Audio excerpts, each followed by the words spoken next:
evening, everyone. Wonderful to have you with me today. I'm going to wait till our numbers tick up fractionally and then get started. Wonderful that you're all so punctual.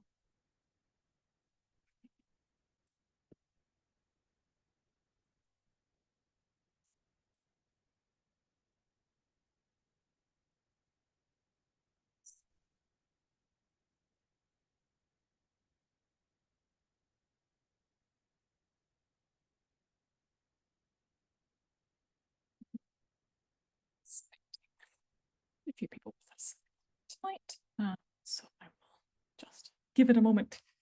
In the meantime, lovely to have you with us, or with me rather. My name is Charlotte McKechnie.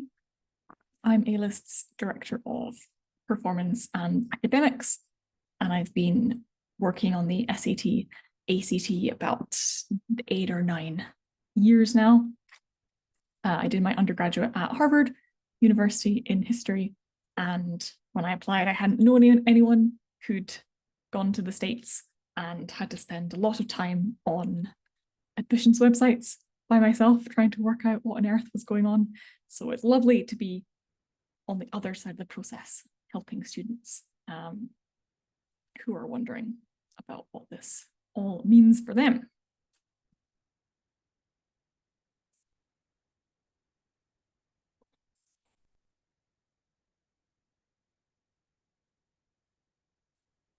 If you kind people have managed to arrive, then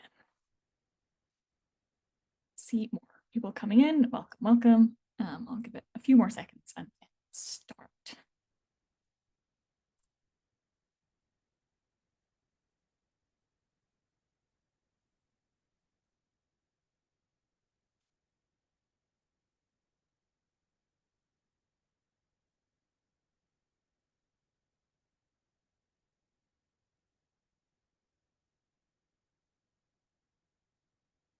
Well, I'll let people trickle in as I'm spieling.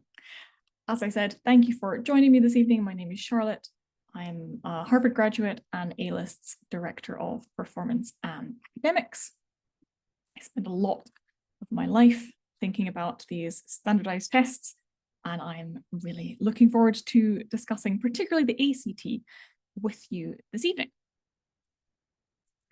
So what we'll be covering, as you can see here, we'll be discussing what are the changes that are about to be implemented with the ACT, and think about how then in this new stage does it compare to the SAT? How could we, or how could you begin to make decisions about what test is best for you? I'll break down the timing and strategies of that, and most importantly, we're going to go through each section, and I'm going to work through questions and share the best tips for doing each section. Okay, so what has changed? Well, firstly, the number of questions per section has gone down. You can see the precise numbers here. On English, we've lost 25 questions, math lost 15, and English just, or reading rather, just 4. So what this effectively means is that the time per question has gone up. So for example, English, we are now a grand 42 seconds per question, which is up from 30 seconds before. So proportionally, 30 to 42 seconds, whilst still being very quick, is a large percentage increase. Maths and reading, we are at 1 minute and 11, which, you know, we're still quite a pace, but more than it was before. We were at about 1 minute for each of those before reading. In fact, we were all at about 1 minute before, so we're gaining slightly in maths and English. And with science, the science section is totally optional. So by and large, really these are the ACT and the SAT, which is written, the latter of which is written by College Board. These are business competitors, and so the ACT saw the SAT having changed, slightly shortened its format, and how a big chunk of their audience switched over. And so it was very much in the ACT's business interest to streamline their test. So the new ACT, it continues to be on a test-centered computer, and it continues to be a quick-paced test, but it also continues from the press material that they have released to seem still like a more straightforward test in its wording. What has been the big difference between the ACT and SAT historically is that the SAT gives you fractionally more time, but quite complex question tasks, whereas the ACT, you have to go at quite a lick, but the questions are more straight to the point. So by and large, it's gone down from about 3.5 hours to just over 2 hours, which is really quite a substantial change. And so fewer questions and more time per question to make it a bit closer to the timing of the SAT. So bear in mind, reading is 1 minute 11, math is 1 minute 11. Let's see how that compares. To remind ourselves about the SAT format, we've got English in the first half, math in the second half. And as you can see, certainly with the reading questions, 1 minute, 10 seconds, actually it's basically the same as the ACT. And the grammar, you do indeed have more time, because the English, ACT English is 42 seconds a question. And I do admit, in the SAT English, it is 1 minute, 10 seconds. As we'll see later on, though, there's a reason for that. The English on the SAT is harder. And maths, the ACT gave you 1 minute, 11 seconds a question, and this is 1.5 minutes. So not terribly different. Okay. So again, how are they different? Well, the scoring is very different, bizarrely different, in fact. SAT out of 1600, English out of 800, math out of 800, ACT 3 to 4 sections out of 36, and your final score is the average of those section scores. The big difference is in the language of the test, as we will get to in just one or two slides' time. But from a technical point of view or a logistical point of view, the SAT, you bring your own device. So you bring your laptop, your iPad, your tablet, the device that you're used to working with. And the ACT, it is a test center provided computer. Of course, the ACT also gives us an optional science section. I really would stress, though, that science is a misnomer as a title for this section. There is almost no science knowledge required. I went through the papers once and I found on average it's 1 out of every 120 questions that you actually need to remember a bit of science from GCSE. So I wouldn't let the word science put you off that. It's really a quantitative reasoning test. So it's a bit like Where's Wally?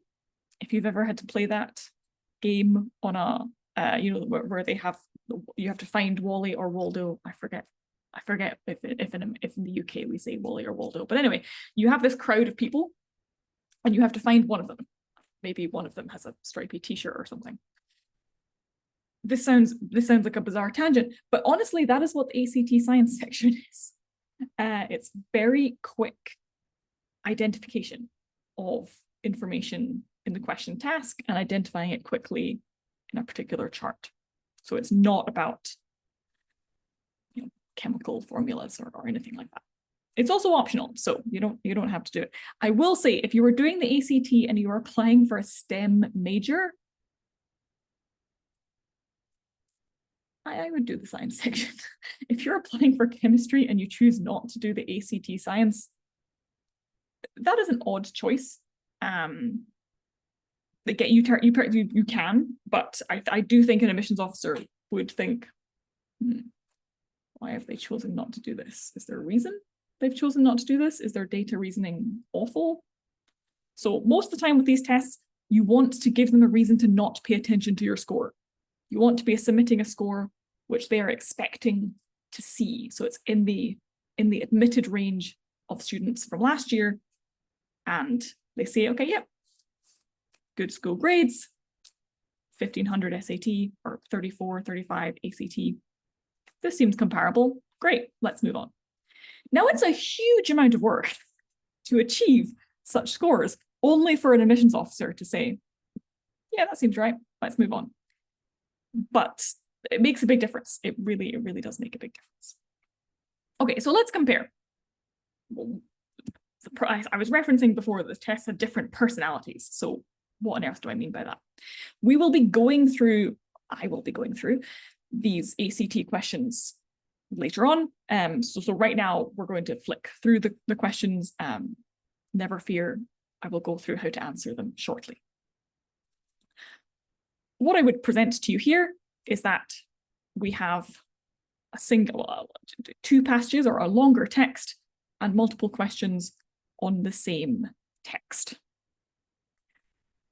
Also, I would, if you're able to skim read very quickly, this is not a complicated passage to understand. My older sister was a guitar buff. My guitar itself felt like family. My guitar accompanied me on business trips. These are not hard sentences. So you don't have a lot of time to answer them, but it's not hard to read them. Versus the SAT writing, which just means English. There's no writing, there's no essay on the SAT. They've always called grammar writing. I don't know why, it doesn't make sense, but just bear with it. The SAT English section, called the writing section, has paragraphs, one question to one paragraph, and the sentences are a lot more convoluted. On our left-hand side, as it stands, that's technically the one sentence that we have to dissect. This is a boundaries question. You need to swiftly be able to read before the blank and work out, is there an independent clause there? Is there a bit that can stand by itself? Spoiler alert, yes, there is, but there's lots of extra information that they've chucked in there to make it a challenging task to find the independent clause. Versus if we, so thinking about this complicated bits in that sentence and compared to this passage, that's more straightforward. It's still applying the same rules. You've still got to know the comma rules, apostrophe rules, as we can see here, etc., etc. But my goodness, the sentences are easier to understand. Same thing over here. Look how wordy these answer choices are. We don't have anything like that before. Okay, we do a bit over here. That's a different category of question. Take it from me, the ACT English is easier than the SAT English. So it's faster, but it is easier. So it depends really what you prefer. Okay. Okay. For the maths, ACT maths covers more content.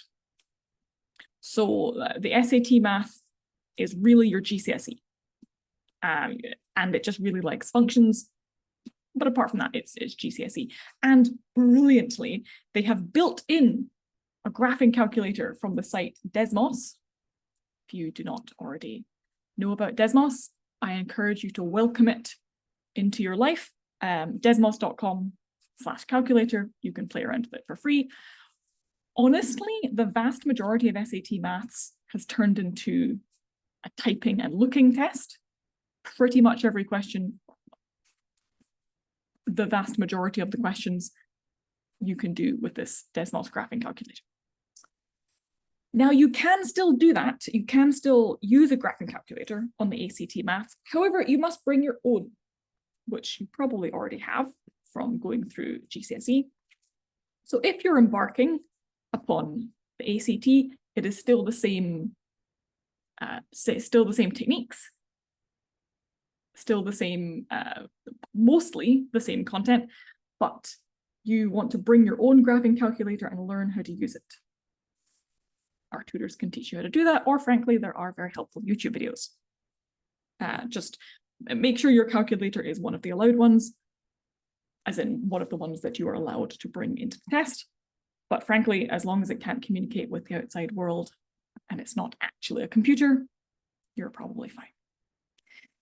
ACT math does have some topics that stretch into the A-level syllabus, hyperbolas, asymptotes, etc., but there's really only one. Say, for example, we think about asymptotes and hyperbolas, which are higher level graphs.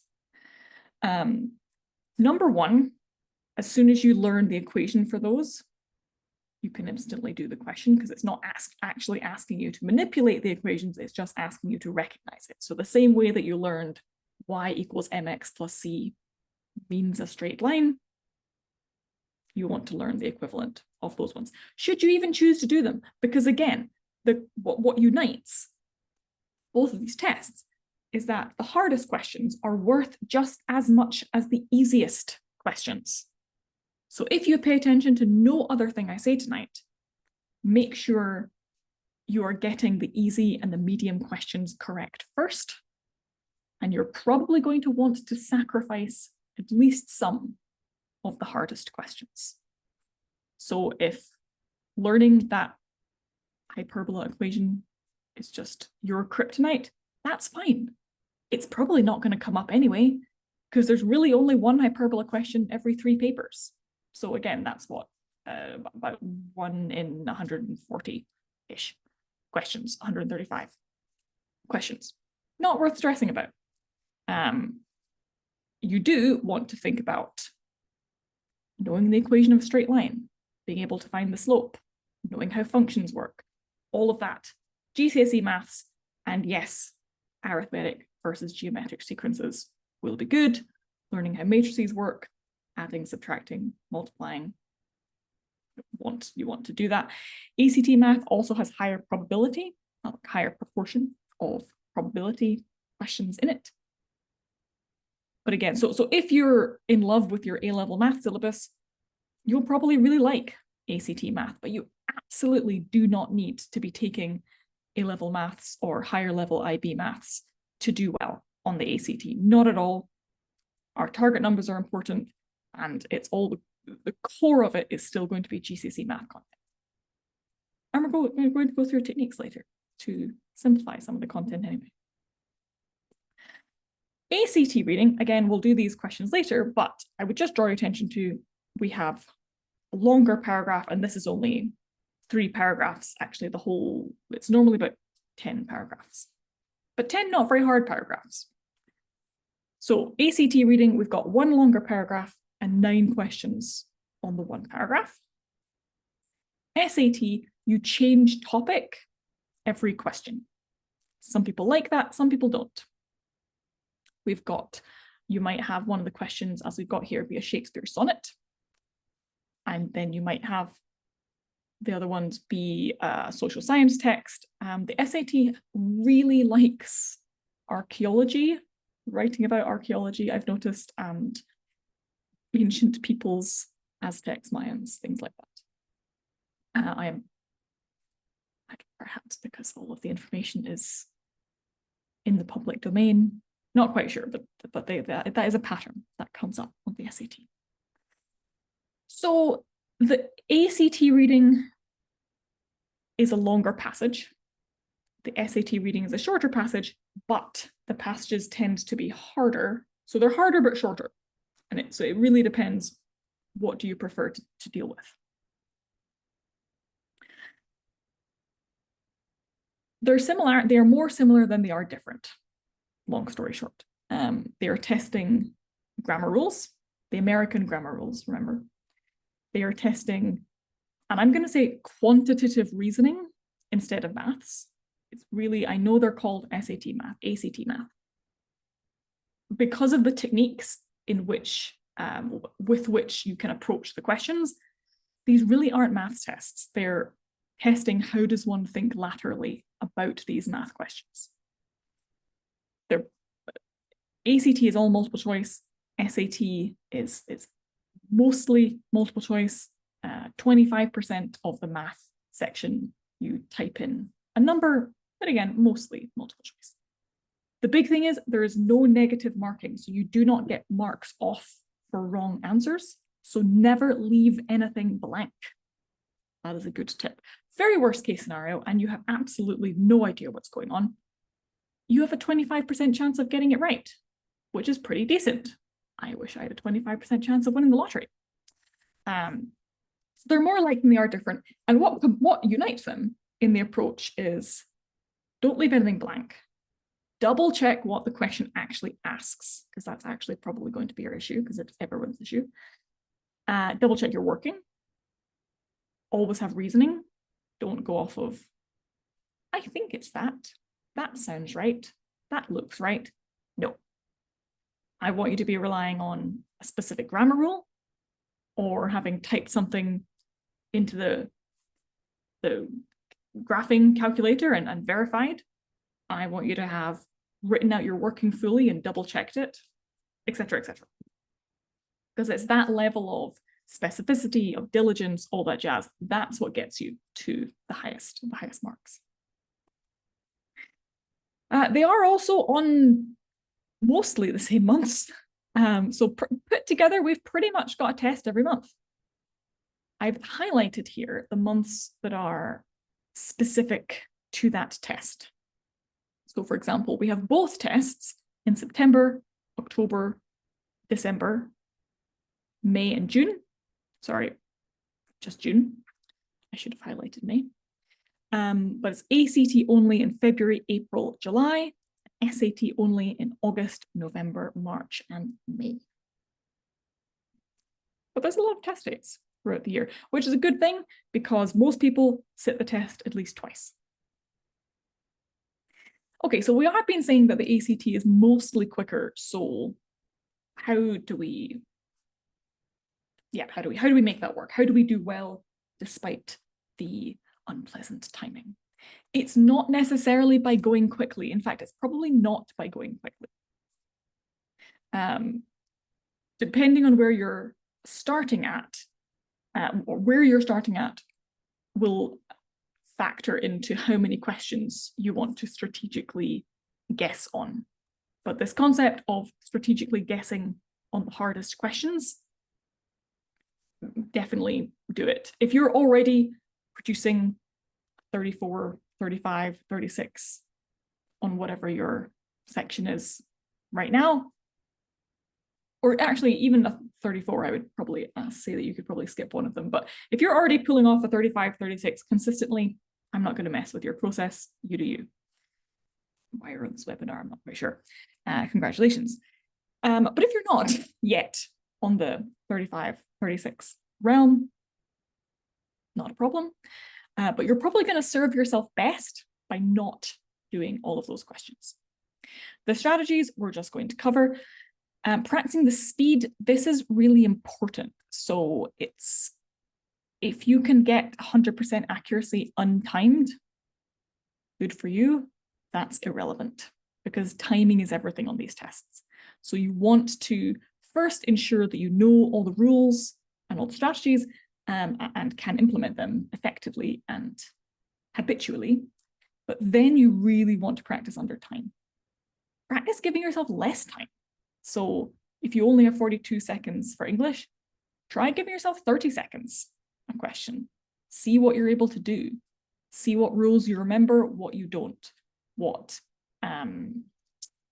techniques you're able to still implement, what you aren't.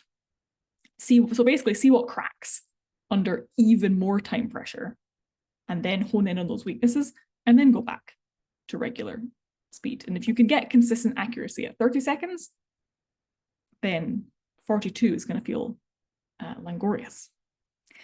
Pace your energy. This is really important.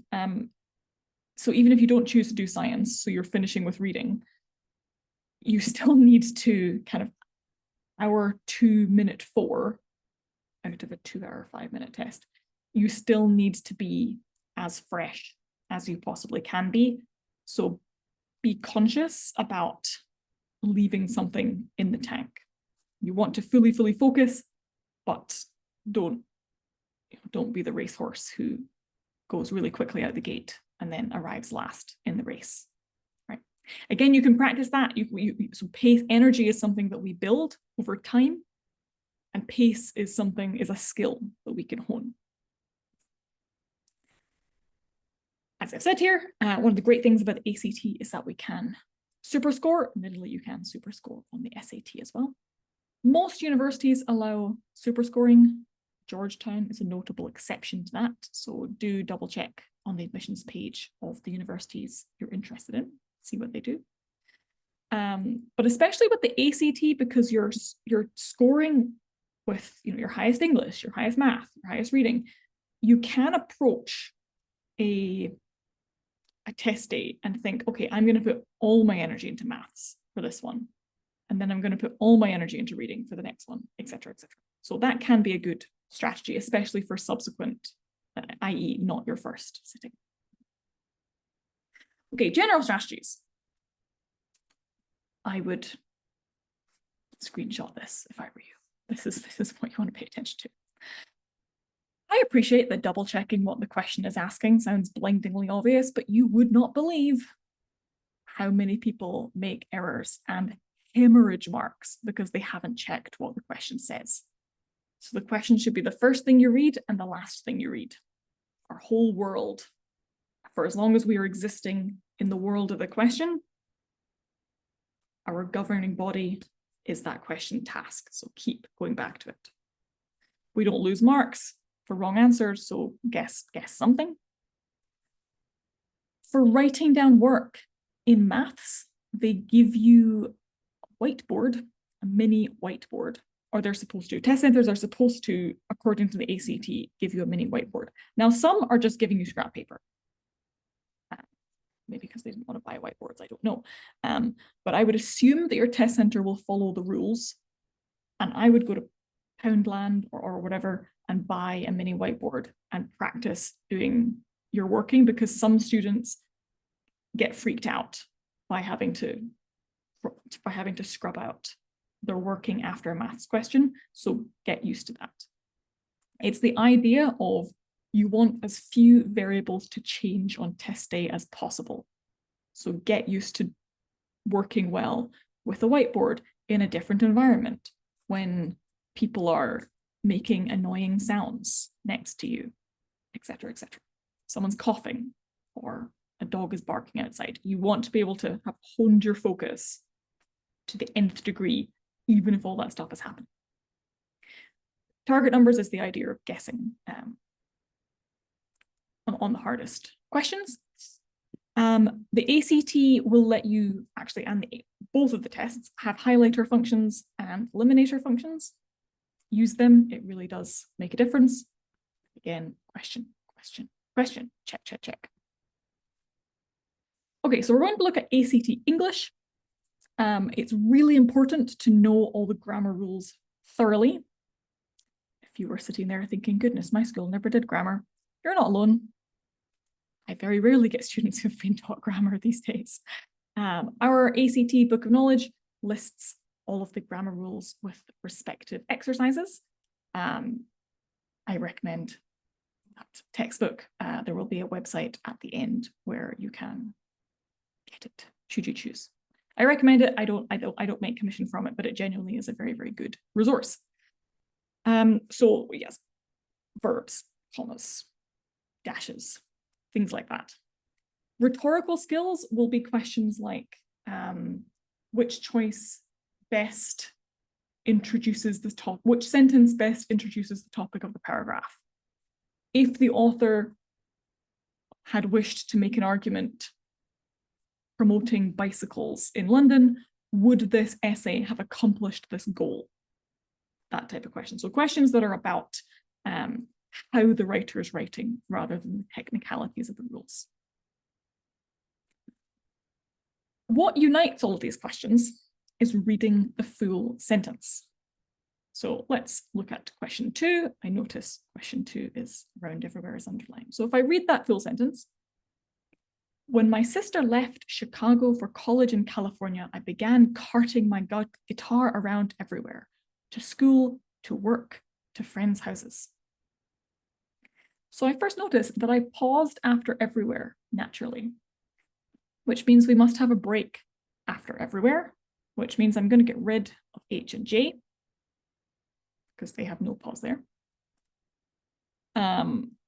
We do need to know what types of clauses do we have. So I would note that from when to everywhere, that's an independent clause that could stand by itself and sound fine. When my sister left Chicago for college in California, I began carting my guitar around everywhere. That's a complete thought, which we call an independent clause. To school, to work, to friends' houses, not a complete thought. So we cannot use a full stop. We cannot do D. That is not the start of the next sentence. If we look at 4, okay, once again, I'm going to read the context of our full sentence. Years later, my guitar accompanied me on business trips. No matter where I was, playing it made me feel a little bit closer to home. Okay. It's important here. Did I highlight these words? Yes, I did. It's important again to work out where's the independent clause. And I've got my guitar accompanied me on business trips. Independent clause. That can stand by itself. Playing it made me feel a little bit closer to home. That's an independent clause. Because we've got a main verb, made. What made? Playing it. Playing it is our subject. An action can be a subject. It's called a gerund. Don't worry about it. But there is something going on. Even though we don't know what it is, if I just took the words playing it made me feel a little bit closer to home, I appreciate we would be wondering, playing what? What are we talking about? Actually, that doesn't matter for this question. It just matters that the subject verb pair. Therefore, we have 2 independent clauses. My guitar accompanied me on business trips. Playing it made me feel a little bit closer to home. I must have a join that can separate 2 independent clauses, which will be a full stop.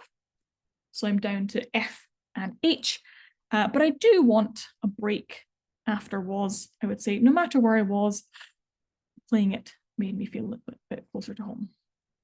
So I'm really going through that quickly, but what unites these questions is reading the full sentence, finding the clause types, which bits are complete thoughts that can stand on their own independently, and one does need to learn the associated punctuation.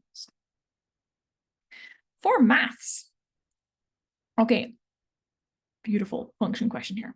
F of x is x cubed minus 9x.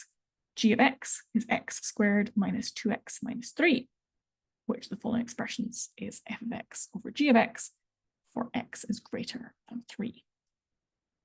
So that's our question. We could deal with the algebra, or we could not. Let's not. We're going to put in a number. So anytime we've got letters in the question, up here, letters, x, x, x, and letters in the answer, down here, x, x, x, x, x, that indicates it doesn't really matter what x is, as long as it's bigger than 3. So we can replace it with a number and therefore turn our fairly, well, complex or incomplex, depending on how confident you feel with nonlinear work, we can turn it into fractions. So let's take these and replace them with 4. Double checking the working. Again, I'm writing out all of these steps. Don't try and do these steps in your head. Do not expand brackets in your head. End up with a fraction, 28 over 5. So when x is 4, this f of x over g of x is equal to 28 over 5. What I'm then going to do, as we did here for x is 4, we get 28 over 5. So we've picked a number, we've done the question with that number, and found an answer. Now I'm going to take x is 4, put it into our answer choices, and see which one gives us 28 over 5. It's not 1, it's not 2, or it's not B, it's not C. Aha! Look at that. We have a match. There's not anything wrong with doing it mathematically, or traditionally, but it is riskier, and I do not recommend it. So I would very, very, very much recommend substituting variables with numbers. And this comes up a lot on the ACT and indeed the SAT. For ACT math, we do want to use techniques as much as possible. We lay out those techniques in our booster pack of lessons, in our private tuition, and indeed in our textbook. So it's well worth your time learning those techniques in the best way for you and going through practice papers like practice math sections and taking time to say, okay, what technique could I use here and why? Doing that slowly again and again and again to build that familiarity really helps with speed. And this is the content that I would make sure you are happy with. Functions, percents, yes. Percents, fractions, rates and units, all the fundamentals. Actually, that's what a chunk of these tests are about, or it's at least the real foundation that they build upon. Okay, for ACT reading, go back to this passage.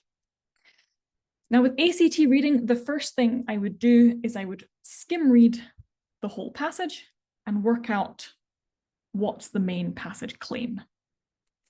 I'm not going to do that here for the sake of time, but I would normally do that because normally question 1 of a passage asks us about the main idea. It's normally, what is the main idea of the passage? Okay, we need to read the main idea, or we need to read it in order to get the main idea. My tip for main idea questions would be to pay the most attention to the first and last sentences of paragraphs and to any transitional language. So is there a however, or a for example, or a finally? Those words probably indicate there's something important happening. Well, let's go to our question. We're going to ground ourselves in the question. The passage most strongly suggests that a reader might be a little surprised, even disappointed, lines 11 to 12, when reading Martin's book because Martin, okay, these are your reading steps. You're going to read the question. You are going to go back to the passage. Please, for the love of all that is holy, do not try and memorize this passage. Do not rely on your, I'm pretty sure it said this. No, do not do that. Trust me, it will not work. Or I've had one student in 8 years who've been able to do that. So it's, and I've taught hundreds of students, so it's not proportionally worth it. Read the question, go back to the passage, and then create the answer in your own words first. So let's practice that. Now the question's giving us or directing us to line 11 to 12. Let's have some context here. So if I even just do the beginning of it, when Gerald Martin, well, if we had gotten to this question, we would have read the whole passage. So let me skim read that for us now. Many years later and many times over, the writer Gabriel Garcia Marquez was to remember the day he discovered how to set about writing his great novel. He was driving from Mexico to Acapulco when illumination hit him. He turned the car around, went home, and locked himself away for 18 months. When he reappeared, he had the manuscript for 100 Years of Solitude in his hands, which you should definitely read if you haven't. It's actually very useful for these reading tests. When Gerald Martin, around the middle of his rich and resourceful biography of Garcia Marquez, starts to tell this story, the reader may be a little surprised, even disappointed. Quote, he had not been driving long that day when Garcia Marquez, as if in a trance, turned the Opel around and drove back in the direction of Mexico City. And then, okay, so far, it's kind of going as we thought. And the reason why I would go back and double check that first paragraph is that reading this, I notice it says this story. Anytime you read this or these, you need to check back a bit before to work out what we're talking about. So we've refreshed. We know the story is about him driving away, going back, locking himself. Okay. So up to this point, the reader is probably not disappointed. Up until this point, Martin has not been challenging what he calls his subject's mythomania. Okay. Lord knows what that word means, doesn't matter. He's been agreeing with the story thus far by the sound of it. How could he, since it's the basis of the writer's art and fame, but, transition word, he has not been retelling the myths either. He has been grounding them, laying out the pieces of what became the puzzles. That's what he's doing here. Okay, so the reader may be a little surprised even disappointed. So when they start to tell this story, something might be coming up here that we're not expecting. So the story is maybe not what we thought. So it seems like he's driving and then he comes back, and it seems like it's agreeing, but our text is saying even disappointed. So surprised, even disappointed. Okay, let's look at our answers. Oh.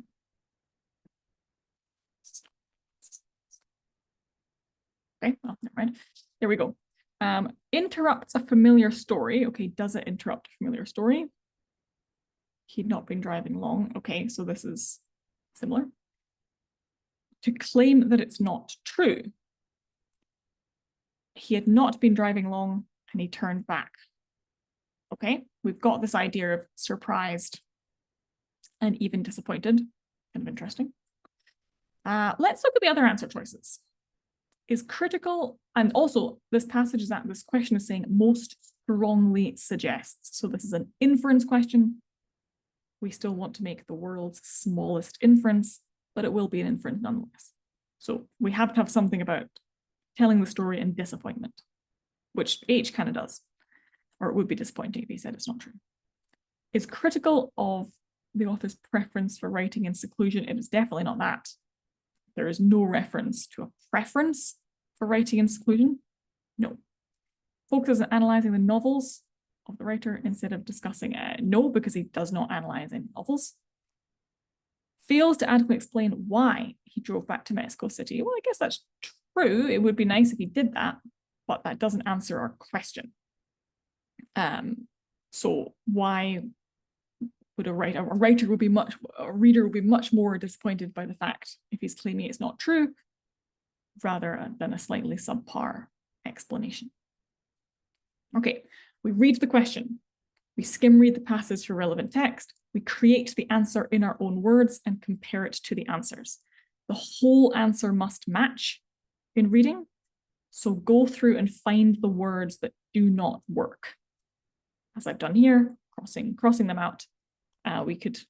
So looking for the words that do not work is often more secure or quicker than looking for that which is right. So eliminate, eliminate, eliminate. Let's do question 25. As used in line 24, constrained most nearly means, let's read the whole sentence. After the and then, Martin writes in mock apology. It seems a pity to intervene in the story at this point, but the biographer feels constrained to point out there have been many versions of the story, and that the one just cannot be true. Okay. So the biographer feels constrained to point out.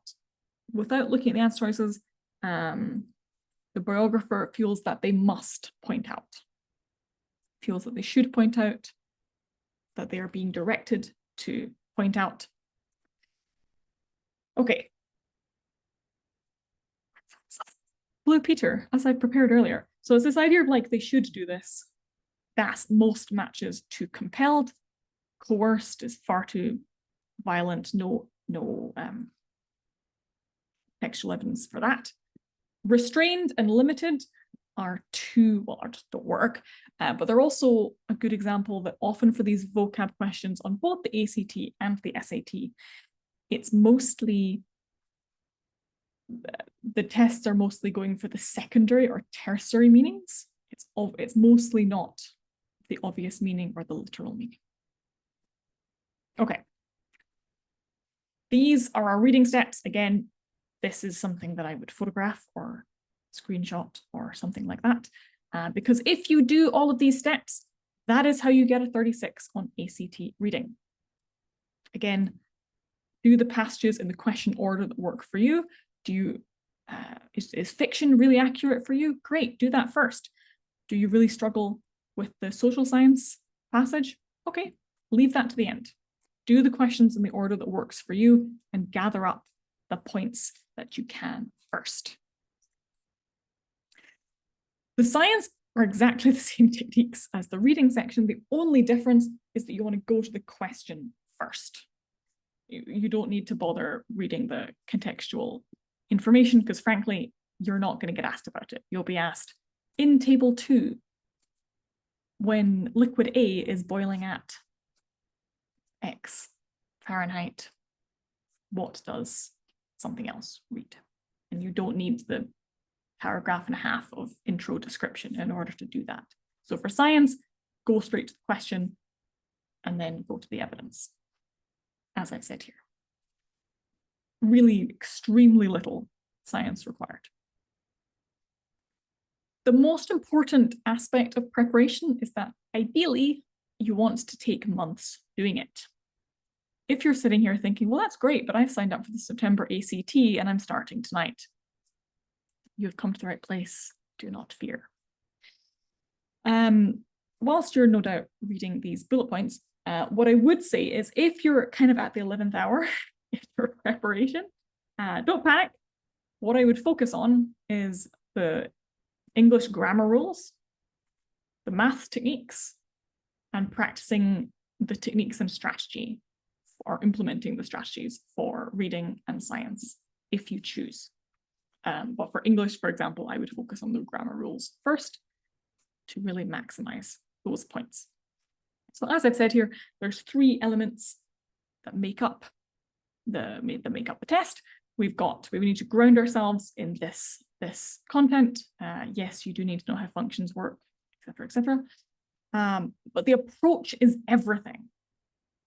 The admissions officers, they know that it's the A-levels and the IB that's really testing students' knowledge of a subject. This is not what these tests are doing. These tests are testing how do students cope with trying to think differently about different sort of tasks under time pressure. So the techniques that we've just covered tonight, really, really vital to implement those consistently. Mindset is everything. Reflecting is everything for consistent improvement. I would not recommend blasting through test after test after test back to back and not thinking about them. That's actually a waste of resources and it's going to exhaust you. What you should do instead is first hone in on your areas of weakness, making sure again that you have this content point really strongly achieved. And then after you do a practice test or a practice section, go back and mark it and write next to every error. This is important, please pay attention to these words. Next to every error, read, or whatever that error was, totally redo the question from scratch, not looking at the answer, and then really following the techniques assiduously that you possibly neglected the first time you were doing it. No judgment, but that is probably what happened. So totally redo the question properly, thoroughly. Write out, this is the important part, write out why you made that error. Did you forget a comma rule? Did you mistype into the calculator? Okay, why? Probably because you were rushing and didn't double check. Why did you forget a comma rule? Okay, go back and review comma rules more. Did you completely lose your head under time and guess 20 questions? Again, no shade on any of these things. It's really important to know why we're making mistakes and to have a list of that, because that's how we can see, okay, this is what I've got to focus on. I've got to go away and practice a bunch of only punctuation questions. If I panicked under time, okay, I need to change my target numbers. I need to go into the practice section or the test thinking I'm going to guess probably more questions than I was before. Give yourself time and chance to implement the knowledge that you have. So that reflection is everything. What you'll also notice, if you put practice modules like practice papers next to each other, like even on a floor, I get my students to, sorry trees, print out a reading section or math section of like 2 or 3 different tests that they've already done and lay them out on their bedroom floor and look at them. How are, what are all the different question 1s on reading? It's nearly always, what is the main idea? How are all the questions phrasing their rhetorical skills in English? How are the questions approaching matrices rules in maths, and where do they tend to appear? So you'll notice that really these tests are built on patterns, and the SAT is exactly the same. So one of the best things that you can do as a final stage before a test day is learn what those patterns are, become familiar with the design of the test, and really thinking, okay, for this question pattern, that's the optimum way for me to answer it. And so then on the test, you're in a much stronger position to say, oh yeah, I recognize that. I know what to do. I can jump into it.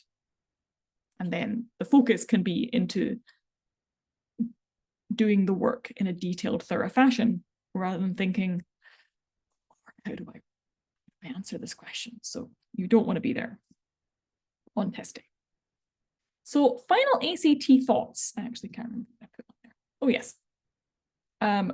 Don't leave anything blank.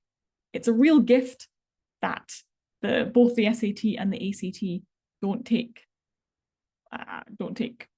points off for wrong answers.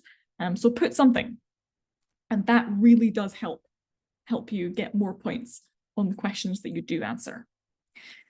There will also be some questions that are just really blastedly difficult.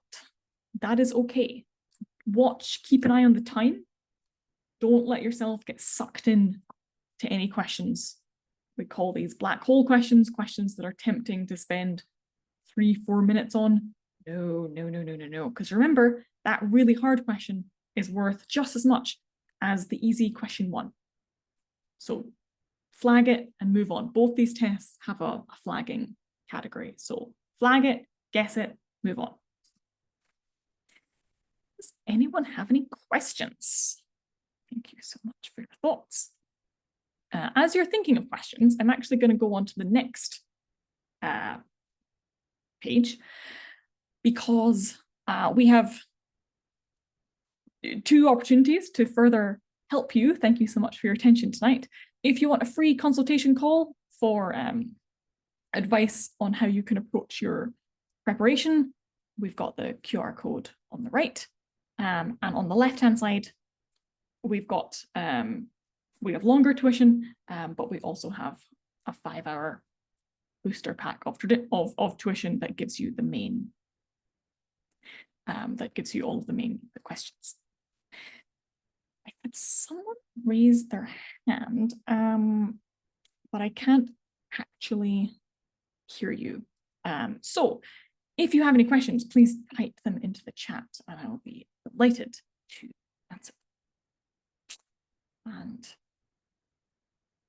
And in the meantime, thank you so much for coming.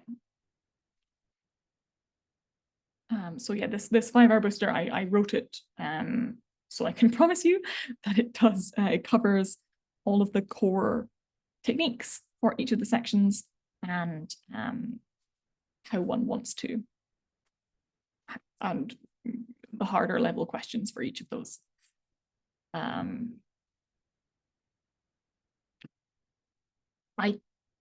can, so yes, I do. I see you raising your hand, but are you able to put in the chat what your question is? Because I can't make the video come on to you, unfortunately. If you type something in the chat, I'll be very delighted. Aha, we have a Q&A, brilliant. When does your 5-hour tuition package take place? Excellent, whenever you would like. So if you, once a person purchases the pack, our client service team connects you with the tutor and you arrange it at your, at both of your, at a time that works for both of you, essentially. So they're not set times. You don't have to make a set time. It's a one-on-one tuition, and it's unusual that a tutor can't make the time that you would like. Does this include the book you referenced earlier? The 5-hour package does not. I think I'm correct in saying that, but you can purchase the book from our website. And it contains the core content from the book, but you can also get the book from our website. Do I know whether MIT accepts the ACT? It certainly should. I haven't seen anything over the last weeks where they've changed their mind. So yes, for MIT, I'm sure they will want a 36 on science. They will really be looking for a 36 math and a 36 science. Maybe a 35, maybe, but probably not. So yeah, MIT 36 science, 36 maths, preferably a 35 on the reading and English, preferably. Best of luck. But we also advise students specifically on universities, so we can have a I've got another that does Stanford accept the ACT. So let me say all universities accept the ACT. They truly don't have a preference whether it's SAT or ACT. What you'll want to check is what are the scoring boundaries. Boundaries was a poor way of saying that, but you want to check what was the admitted student score range for the previous year. I can pretty much guarantee that for Stanford and MIT, it's going to be 34 to 36. If it's lower, one would have to have a very incredible extracurricular life, mostly sports. If you are an Olympian, and genuinely we've had that, probably a lower score will be allowed. Maybe still not for MIT though. So yes, all the universities will accept both the SAT and the ACT. Thank you. Have I had students in the past who tend to do a lot better in the ACT as opposed to the SAT? Yes, I have. They really are different personalities in terms of tests. So what I would recommend is that a student sit both. I appreciate that's quite a lot of time, but it is worth it because you'll get a sense of, or the student will get a sense of what they prefer. So do they actually really like the harder passages of the SAT English with more time, or do they prefer to have the more straightforward ACT reading and ACT English, but with a little bit less time? I would say maybe the students who tend to have STEM A-levels, they tend to be more ACT than SAT. So if you're a STEM person, you may like, the trend that I've seen is that you may like the ACT more.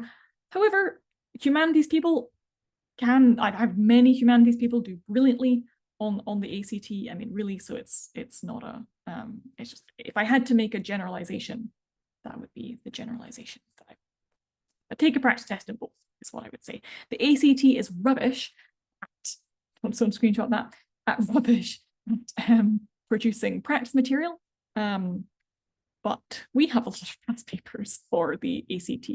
And actually I've produced a past paper for the ACT in its new format. The only place you can get it is through us. Because I wanted to do it for our students and I think it's important. Yes. Thank you so much, everyone. What a pleasure. Any final questions? This is being recorded and we will share it on our website. As I said, my name is Charlotte McKechnie. So feel free, when you book a call, feel free to pass any questions on to me. Or you can also, in fact, if I go, yes, this is our website, alisteducation.co.uk, and private client at Alist Education. So if you want advice from me personally, feel free to send questions over from there, or indeed book a call. Best of luck, everyone. It's been wonderful to share my enthusiasm for the ACT tonight. I appreciate your time and your focus, and wish you all the very best of luck for the test. Wonderful. Alrighty. Best of luck.